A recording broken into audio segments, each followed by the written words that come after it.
അല്ല ആരൊക്കെയാ ഇത്? ഈ ഫിനാലയിൽ വിളിച്ചിട്ടില്ല എന്ന് പറഞ്ഞിട്ട് ഭയങ്കര വിഷമത്തോടെ ഒരു വീഡിയോ ഞാൻ കണ്ടു. ആര് പറഞ്ഞു? അതൊക്കെ ഞാൻ അറിഞ്ഞു. സംഭവം ശരിയാ. പിന്നെ പോക്കൃത്തല്ലേ അവര് കാണിക്കുന്നത്? ആണോ?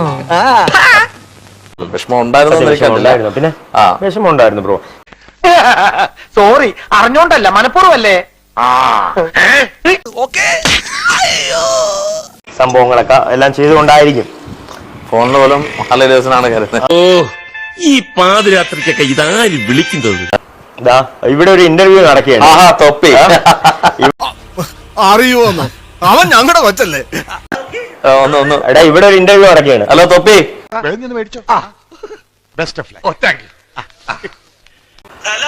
ഇവിടെ ഇന്റർവ്യൂ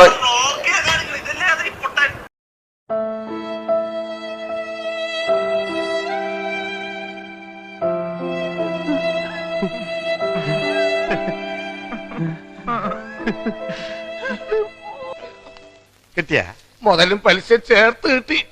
ആരും കണ്ടില്ല. വാ ബ്രോ. പൊട്ടനല്ല, ചെവി നല്ലപോലെ കേൾക്കാം, നല്ലപോലെ സംസാരിക്കുന്ന ആളാ കേട്ടോ. പൊട്ടന്ന് വേറെ ആരെങ്കിലും വിളിച്ചാൽ കേട്ടോ. നല്ല സഭ്യമായ ഭാഷയിലൊക്കെ സംസാരിച്ചൂടെ നിനക്ക്? ഞാൻ അല്പം മോശം ഭാഷ സംസാരിച്ച് നിനക്ക് കേൾക്കാൻ സൗകര്യമില്ല. തൊപ്പിയോട് പറയാനുള്ളത്, പൊട്ടൻ നിന്റെ വീട്ടിലിരിപ്പുണ്ട്, ഞാനല്ല പൊട്ടൻ. മനസ്സിലായല്ലോ? ഒരാവേശത്തിലെടുത്ത് ചാടി വേണ്ടായിരുന്നു അല്ലേ?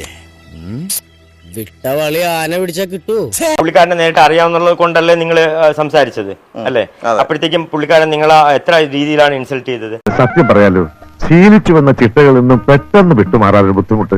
അതിനൊറ്റ മരുന്നേ ഉള്ളൂ, നല്ല അസല് തല്ല്. ഞാൻ കൊള്ളും, എന്നാലും എനിക്ക് പറയാതിരിക്കാനാവില്ല. തോപ്പി അവിടെ വിളിച്ചിട്ട് എന്നെ ഇൻസൾട്ട് ചെയ്തത് ഇതുപോലെ തന്നെയാണ്. ആ തെണ്ടി എനിക്കിട്ട് പണിഞ്ഞോന്നൊരു സംശയം.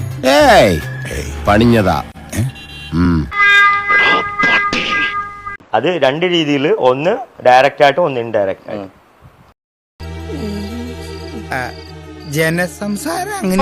പറയിപ്പിക്കണ്ട എന്നെ കൊണ്ട്. അതാണ് പറഞ്ഞത് അല്ലേ? അതുപോലെയാണ് എന്നെ അവിടെ വിളിച്ചിട്ട് ഇൻസൾട്ട് ചെയ്യാൻ വേണ്ടിട്ട് ശ്രമിച്ചത്. സൂക്ഷിച്ച് സംസാരിക്കണം. സൂക്ഷിക്കേണ്ടത് നീയാ. എന്റെ ജാതകത്തിലുണ്ട് ഞാൻ ഒരു കൊലപാതകയാവും. എന്റെ ജാതകത്തിലുണ്ടോ ഞാൻ ഒരു കൊലപാതകയെ കൊല്ലുന്നു?